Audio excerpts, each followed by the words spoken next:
Eto nga at umaga na nga pagkababa nga namin is nagtimpla na nga ulit ako ng kape para sa almusal ko. Siyempre, tinimplahan ko na nga rin pala ng favorite niyang bourbon choco ang aking ate Yumi. Ito talaga yung gustong gusto niyang iniinom tuwing umaga. Tapos, ang gusto lang niya is yung maligamgam para nga mas mabilis niya daw maubos. Sobrang sarap din naman ng bourbon choco kahit hindi mo na nga siya lagyan ng asukal, sobrang tamis na nga rin. Ito nga for the halo na nga ang mamiroan nyo. Tamang kape-kape nga lang ako habang nakikipagkwentuhan nga ako ng mga oras na yan kay daddy. Sobrang init nga nung kape kasi nga bagong kulong nga rin yung tubig kaya nga kinukutsara nga ng mamiroan nyo. Mapapansin nyo nga is wala nga akong tinapay dyan, talagang kape lang yung ginawa ko. Tapos ko namang mag-almusal dito sa ibaba ay umakit naman ako kasi nga hindi pa pala ako nakakapagligpit ng hinigaan namin. Ito naman is nagising na nga rin agad yung mga anak ko. Buti nga na iba na yung routine nila. Ewan ko lang kung tuloy-tuloy na nga yun. Agad nga akong umakyat habang binabantayan nga sila ni daddy dun sa ibaba.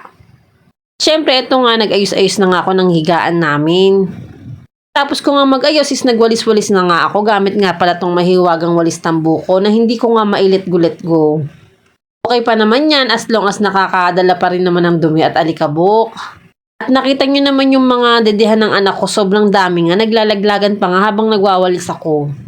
Sobrang lakas talaga nilang uminom ng gatas, lalo na kapag gabi. Hindi na nga rin ako nag-vacuum kasi medyo tinatamad ako, ewan ko, tinatamad akong manghiram.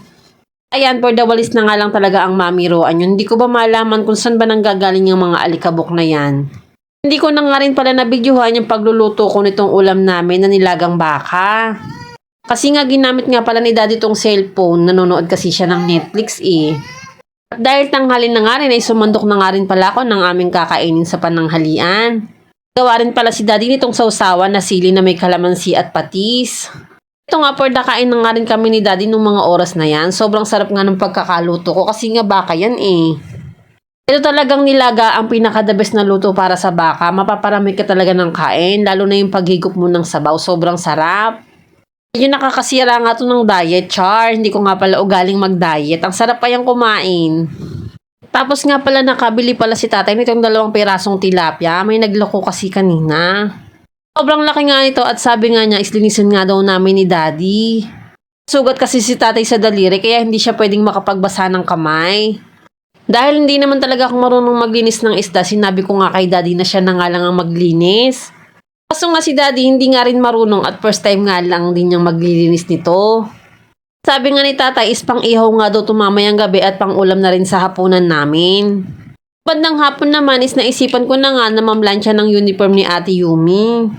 Siyempre dahil nadala nga ako nung nakaraang linggo is nagdagdag ingat na lang din ako sa pagkilos ko. Parang ayaw ko nga mamlansya kasi nga medyo kinakabahan nga ako sa nangyari kaso no choice tayo. Nga habang tulog nga yung 2 anak kong lalaki is namlansya na nga ako ng mabilisan. Medyo masama nga rin pala ang pakiramdam ng Kuya Calvin ko kaya hinayaan ko na nga lang na matulog silang 2 ng bunsuan ko. At eto nga todo ingat na nga ako sa pagpaplansya kasi nga para hindi na nga maulit yung nangyari nung nakaraan sa akin. Ito nga pala ang update sa sugat ko nung nakaraang paso ko. Medyo tuyo na nga siya kaso nga lang ang pangit na nga ng itsura.